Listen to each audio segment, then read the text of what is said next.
Bali early morning, damo-damo sinaga-message na taga Masbate, amigo, kabats regarding sa na distribution of ayuda and distribution of cash money regarding sa mga damages. Di ba?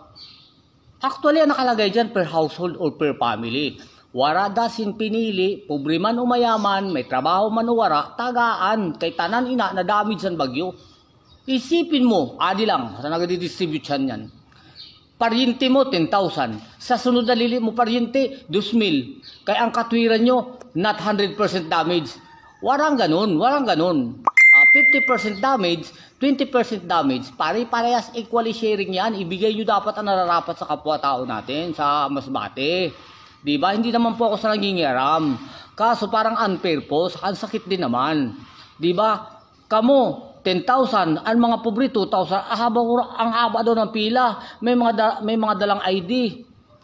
Bago sasabihin nyo, wala sa listahan. Bago sasabihin nyo, ay 2,500 lang ang naka-prepare dito sa family mo, kay wala man kamo sa evacuation center, ay laki. Ang hirap nyo naman. Pagdating talaga sa pera talaga, ayan ang tatawag na pasiguruhan, buro ayan. Diba? Alam mo kung tutusin din naman, wala namang pinili ang bagyo eh. Nung lumapag siya sa Masbate sa kalupaan, lahat sinagasaan. Hindi na naman sasabihin na iilan lang ang tatamaan. Sana sa susunod kayo ang tamaan. Yung mga sobra-sobra nakuha na pera, yan ang patamaan sana. Oo, di ba? Masakit man sabihin ng katotohanan. Kaso nga lang, siyempre, hindi naman natin madadala sa langit yan. Kasi di ba, sabi nga ng pare sa misa, di ba na yan, oras ng kalamidad, ang pagtulong sa kapwa ay indulunsya natin sa Panginoon. Tulungan natin sila sa pasaning bigat ng krus at sa balikat nila. Hindi yung dagdag pa kayo sa pasaning krus. Putragis na yan. Hindi pa natulong niya, pahirap ang ginagawa niyo. Tingnan mo naman, sino ba naman hindi iiyak? Ayuda na nakabaks, binuburiki pa. Diyos ko, hindi alam ng mga nasa taas yan. Kahit hindi alam ng mga higher officials o higher politicians sa Masbate yan. Alam mo nangyayari yan, dyan lang yan sa baba. Kaya ibibigay sa mga higher politician, mayor o governor, vice mayor, i-distribute sa mga ganyan na mga kagaya nyo na mga hindi basta-basta na buaya. Na anong tawag sa Masbate? Bagalakin ka muna, no? Diyos ko. Ulinta na rin na. Maawa naman kayo. Kasi hindi naman ako sa nangingialam. Kung baka prepare. Diba? Parehas.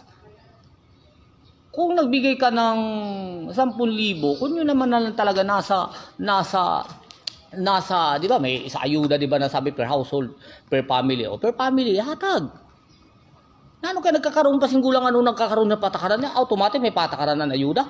Wala, di ba? Kaya na ayuda, kung sino na nasa barangay, household, o ilan na pamilya, wala na, o patawag din sa na pamilya, sa usad na balay, o duwa na pamilya, tagaan niyo, kay may tuklap man na duwa na sim, o tuklap man ang bubong, o sila man ang balay, basta tanan tig 10,000, ihatagaran di ba? At hindi yung dalawa ng tuklap na yero, 10,000. Yung totally damit, siraan ding 2,000. Ay, Diyos ko naman. Dahil hindi nyo kamag-anak, di ba?